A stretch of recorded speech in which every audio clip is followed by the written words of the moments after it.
blog post starts with a captivating headline. To create a compelling blog post, we have to craft attention-grabbing headlines.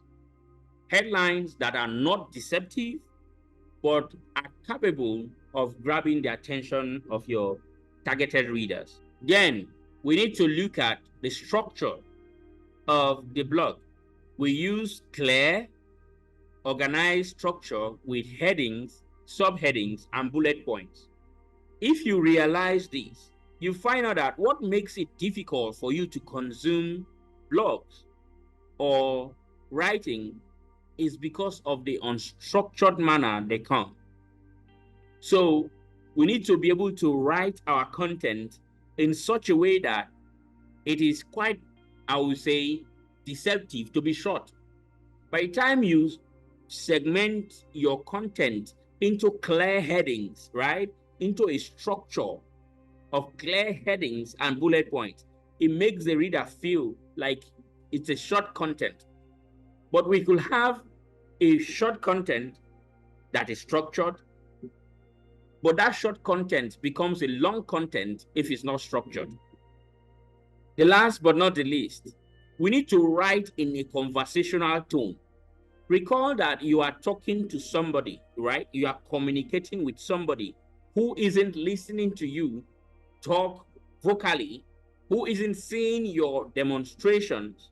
So the person has to, the mind has a way of bringing all that into bear when we write in conversational tones, where we include stories and examples. These stories and examples make it possible that people will connect. You see people nodding their head or saying, oh, wow, they relate to this content. The content can basically take them back to experiences, right? And they can basically picture, imagine themselves in those positions where they had such experiences.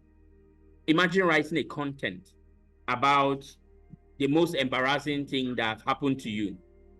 If you write such content in conversational tone, what will happen is that people will begin to imagine how theirs happened and how they felt, how embarrassing they felt, and so on and so forth. Imagine writing a content about the sweetest food you have ever eaten, and you write in conversational tone, you make people remember such experiences.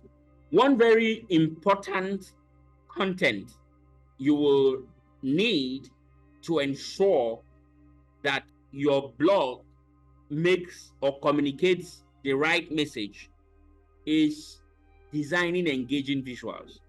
Your content can be in form of pictures, text, videos, can be in form of just sounds, right? So you can basically have a way of merging several contents together. For instance, for a blog post, it is possible to have both text, sound, videos, and infographics together. So if you are to use infographics, use clear visuals with appealing layouts, with concise information. The visuals must be relevant to the message you are passing. To get such visuals or to create infographics, I'm recommending that you look at tools like Canva, Pictochart, or Adobe Spark. All of these tools have both freemium and premium content that can help you achieve your purpose. Then, for videos, use clear, goal-specific videos. That is to say, if you were to use videos to describe your content, you can basically use videos that are relevant to the goal. Is your goal to promote the content for sale or to educate people on how to use the product or to convince people to buy the product? So some of the tools that you can use to create engaging videos will be Adobe Premiere Pro, CapCut, and so on and so forth. There are many of them in the market, free and paid tools. To get free videos, for instance, that could basically speak to what you're trying to achieve or your goal, you can access free videos from Pixabay and Freepik.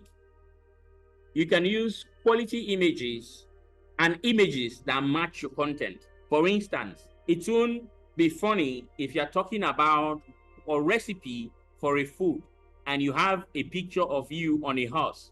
It doesn't match your content. So if you're talking about a recipe of a food, you have to be able to provide pictures of probably already cooked food, right? If you're talking about recipe for egusi soup, for instance, you should have a picture of a well-prepared egusi soup when you write your blog. And you can get such pictures from Freepik and Pixabay. Then sounds. You know, in most content, especially video content, or you may want background sound. Background sound enhances engagement, basically draws people into your content. You can access quality sounds from Pixabay. After creating your content, you basically have to find a way of distributing your content. So what channels are available to you and how do you use them? The first will be owned media. Media such as the one you own, like your website, your blog, and your newsletter. You can decide to utilize them to engage with your audience. Then we have the earned media.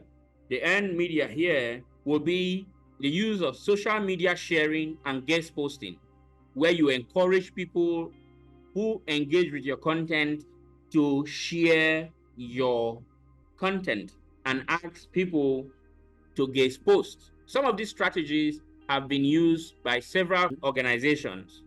For instance, Airbnb have used such strategies to actually organically reach far and wide.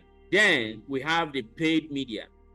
The paid media is your use of social media advertisement and sponsored content, where you have to create social media ads on social media and send your content basically for placement on different websites. We're talking about Booster, for instance. Now you send your content about Booster to a health blog or a healthy living lifestyle blog to help you post. Definitely you are going to pay for your ads on those platforms as well as any other content you place there.